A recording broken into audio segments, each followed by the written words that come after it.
Alors aujourd'hui, le thème de la vidéo, il va être sympa, vous allez voir. C'est la problématique des raccords AN.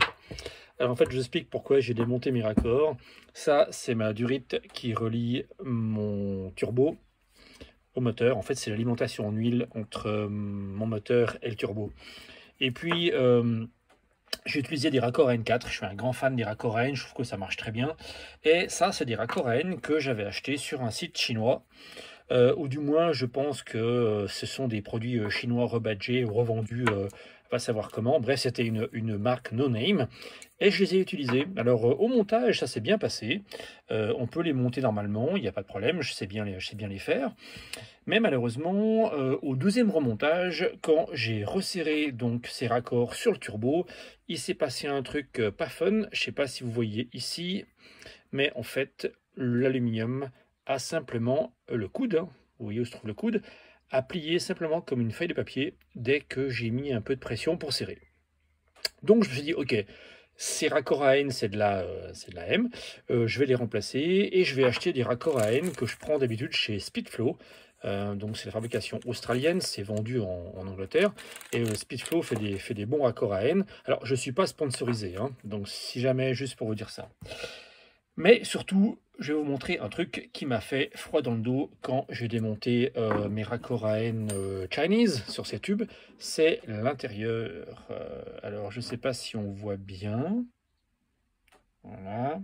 En fait, je ne sais pas si vous voyez, mais à l'intérieur, vous avez en fait un bout de caoutchouc qui se balade au milieu, de ce côté-là.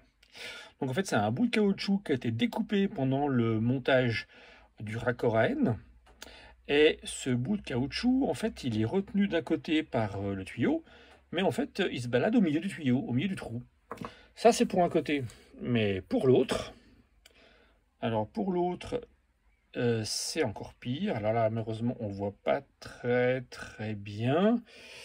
Non, c'est pas très visible, malheureusement. Mais en fait, au milieu, c'est dommage qu'il n'y ait pas de lumière, mais en fait, vous avez également aussi un bout de caoutchouc découpé qui tient au milieu par un morceau.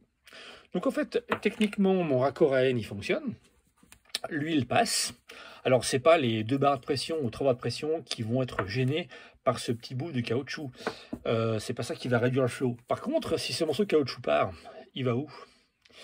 Eh oui, bah, il va dans le turbo. Et dans le turbo, c'est pas vraiment ce que j'apprécierais. Donc j'ai fait, ok, on arrête ces conneries avec ces raccords AN. Et du coup, j'ai racheté des Speedflow qui vont très bien. Et quand on peut voir la différence quand on les met l'un à côté de l'autre, il n'y a pas photo, c'est le cas de le dire. Il y en a un qui est clairement plus massif au niveau de la conception que l'autre. Déjà, au niveau de la résistance du coude, ça sera bien meilleur. Mais surtout, c'est la conception même du raccord qui, moi, me plaît bien. C'est qu'en fait, quand vous regardez comment c'est fait, bah, vous avez en fait une canule interne qui empêche ce genre de bêtises et qui permet justement de bien guider le caoutchouc dans le raccord. Parce qu'en fait, ce qui s'est passé avec mon raccord, c'est pas que le raccord en soi est mauvais. Le raccord, il fonctionne.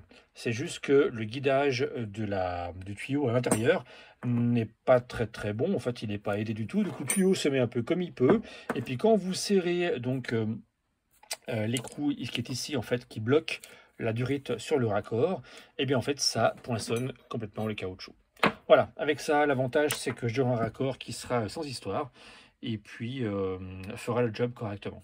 Donc voilà, encore une fois, je ne suis pas sponsorisé, malheureusement, parce que des Speedflow, des raccords AN, j'en passe pas mal. Mais si vous voulez mettre une bonne durite d'huile et des bons raccords sur votre réparation, ne faites pas l'économie des petits raccords pas chers, made in China, on va savoir quoi. Hein. Les Chinois font aussi de la bonne cam des fois, mais il faut juste tomber sur les bonnes marques. Mais ces petits raccords-là que vous voyez qui sont tout cheap et tout sympas, ils sont très sympas pour de la dépression ou des choses comme ça. Mais dès qu'on passe sur des fluides vitaux comme l'huile du turbo, il faut passer à du vrai matos. Et là, encore une fois, vous allez me dire, oui, mais bon, ça coûte cher. En fait, non, pas tant que ça. Ces raccords AN, ici, la Chinese, j'ai dû peut-être les payer, je sais pas, 10, 15 balles pièce, je me souviens pas. Alors que le Speedflow Made in Australia, et qui vraiment est très bon, ça coûte 20 € pièce. Voyez? Donc quelque part, quand on fait le compte, vous en achetez un qui est 2 fois plus cher que l'autre, mais le boulot, vous le faites pas 2 fois et puis ça vous évite des surprises parce que ça m'aurait vraiment un petit peu énervé de devoir, refaire un moteur ou changer un turbo à cause du bout de caoutchouc qui serait parti et qui aurait fait je ne sais quoi. Voilà, sur ce, j'espère que mes petites explications vous auront plu. À bientôt. Tchuss.